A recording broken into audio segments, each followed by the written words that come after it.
Hey, it's Carlos from Gamer Guys and Gals, and this is Externum Ex from Zero Uno Games. This is a 16-bit modern retro game. It's supposed to remind you of like arcade games and old games like on the SNES and Sega Genesis. It does a really good job at capturing that. Like, it does look and feel like a SNES game or a Genesis. And I'm a person that actually collects those old games, so I was really excited when I saw this. I always look forward to playing these modern retros, and usually people do a really good job. This one does a really good job visually. You can play home mode or arcade mode. Arcade mode, you get as many continues as you want, but you can't save your progress. Home mode, you only get 3 continues, but you can save your progress. I beat it on both modes. The game doesn't ever really seem too challenging. When I first got this, I thought this was going to be like a really tough game. So I really had no issue with it. And I enjoyed it.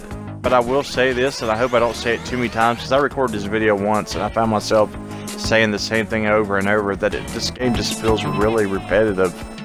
Like, the levels look different, there's different monsters, and there's different power-ups and traps and stuff, but the game just feels the same. I wish there was something else besides just collecting these chests in between the bosses, because the boss fights are really unique and different and really fun, but collecting these chests is just so, like, I don't know, just I wish I could think of another word besides repetitive, because I know I'm going to use it a lot in this review.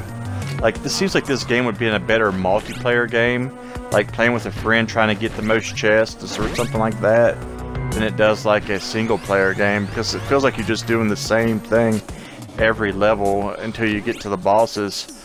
Like, they'll mix stuff up, they'll put different traps and like breakaway floors and things like that, but it still feels like you're doing the same thing over and over.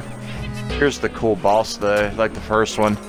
These bosses are really unique, and I really looked forward to getting to them. And I kind of looked forward to seeing what new enemies would be in between the levels. But the whole just collecting chest thing, just, I don't know, just really seems like I'm playing the same thing over and over. I'd recommend playing this in spurts, maybe. Like, playing a level a day. There's 25 levels, and there's 5 levels between each boss. So, maybe play a level a day, because it feels repetitive just on your first playthrough alone, even if you're not playing it multiple times.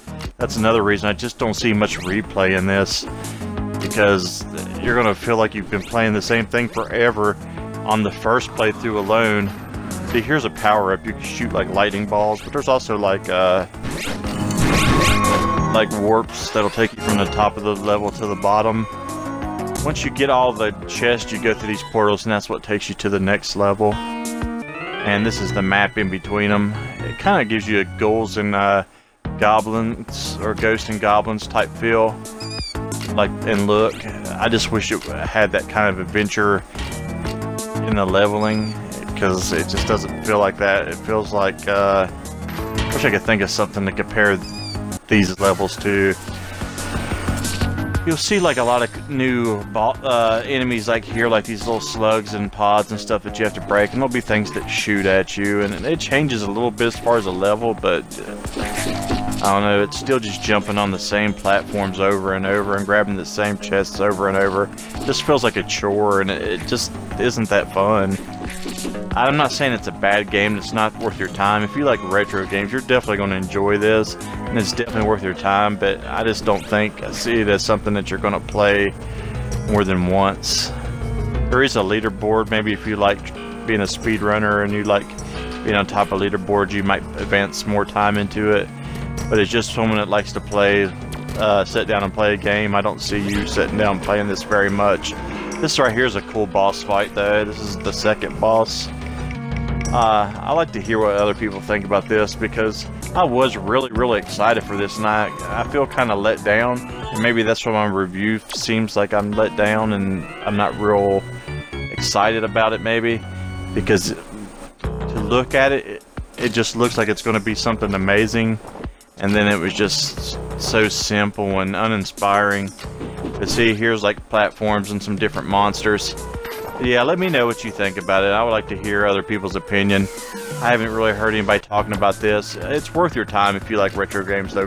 Give it a grab. Plus, it's not really that expensive either. So, let me know what you think about it, and look forward to hearing that. And as always, thanks for your support and thanks for watching us. And this is around the holidays now, so I'm going to tell you guys happy holidays. And I hope you get some good games under the Christmas tree. See you guys later.